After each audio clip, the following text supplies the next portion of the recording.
pwede ba yung diesel engine oil sa motor? Ngayon, babalik naman tayo sa diesel. Sir, mas maganda yung pang diesel. Kasi yung diesel, ang mga diesel engine may turbo, mainit.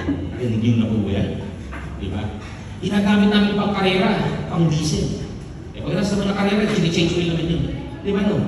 Ano naman ang difference ng diesel engine oil sa motorcycle engine oil? Ang kalaban naman ng motorcycle sa diesel engine oil is detergent. Parang yung sa in-explain ko kanina dun sa BPF.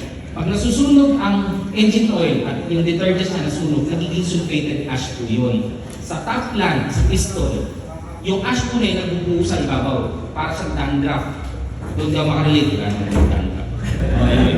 So yung sulfated ash na yun, sa sobrang init, nag-glow po yun, nagbabaga. So hindi pa umabot sa top dead center, hindi pa pumuputok yung spark plug, nag-i-ignite na yung air and fuel mixture.